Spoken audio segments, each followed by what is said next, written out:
A gente vai conversar agora aqui no estúdio com o arquiteto Ivan Pereira Campos. Oi, Ivan, obrigada pela sua presença aqui. Eu acho que chama a atenção de todo mundo o fato das obras que estavam sendo feitas ali naquele prédio que desabou o mais alto deles não terem registro no CREA. E isso nos lembra que há muitas obras que são feitas na cidade que acabam não sendo registradas, que são feitas ao arrepio aí das normas. Você, como arquiteto, qual é a experiência que você tem em relação a isso? Olha, eu acho que, antes de mais nada, eu acho que a gente precisa deixar claro que tudo que nós especularmos está nesse reino das especulações, tá? No caso da obra ser ilegal ou não, está ligado à ART, Anotação de Responsabilidade Técnica, que é feita no CREA sempre que um profissional vai executar uma obra. Em tese, né?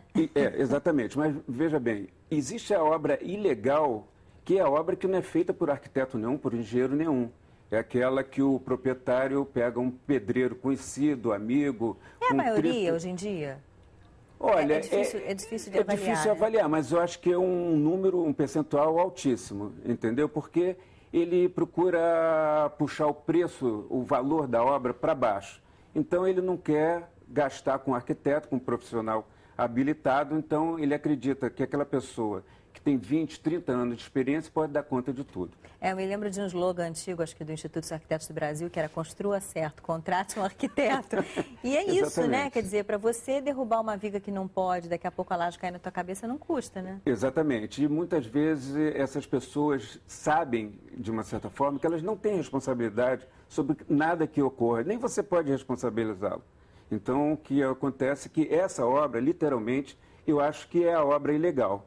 Porque quando o CREA, as pessoas do CREA dizem que aquela obra é ilegal, ela está se referindo exatamente ao fato daquela pessoa que está fazendo aquela obra, que pode muitas vezes ser um engenheiro ou um arquiteto, ela não ter pago a ART no CREA, tá? Porque literalmente a obra, o que está sendo executado, não é fiscalizado pelo CREA. Moral da história, toda obra tem que ter uma RT. Como é que é? Repete, é notificação, anotação de responsabilidade técnica. Exatamente, tem que ter um profissional, tem que ter um arquiteto ou um engenheiro. Exato, mas hoje, por exemplo, foi criado o CAU, que é o Conselho de Arquitetura e Urbanismo.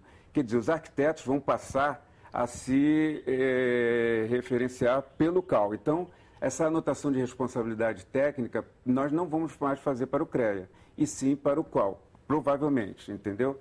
Então, de qualquer maneira, isso é fundamental, e não é só no caso das obras, é no caso de um projeto também.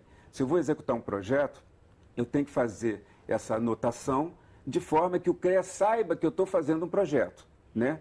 Mas o CREA, o trabalho dele nesse aspecto se resume a receber esse pequeno valor, ou grande, conforme o volume da obra, para fazer com que aquela obra se torne uma obra, como eles dizem, legal, tá? Isso é o CREA. Agora, uma obra que você vai fazer grandes modificações, uma obra que sai do zero, você não tem só o CREA, você tem que tem que aprovar na prefeitura, né? E aí é outra história, você tem que fazer as duas coisas. Mas obras internas, a prefeitura há muitos anos deixou de exigir que fosse levada a ela o conhecimento daquela obra. Então você fica cavalheiro de fazer a obra que você quiser dentro do seu apartamento, dentro da sua casa. Mas o CREA, mesmo assim, exige que você faça a ART.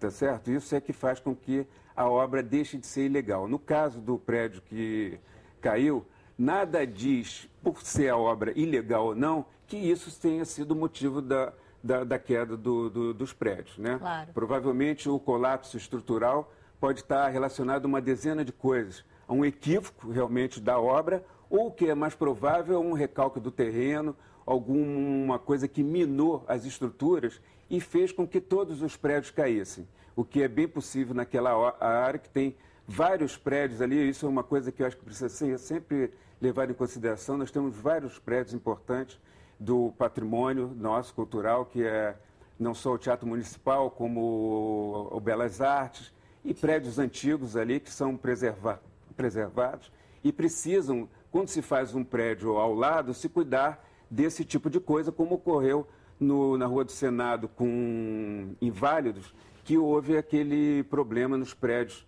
laterais com o aparecimento daquele prédio enorme que foi feito, entendeu? Com certeza. Bom.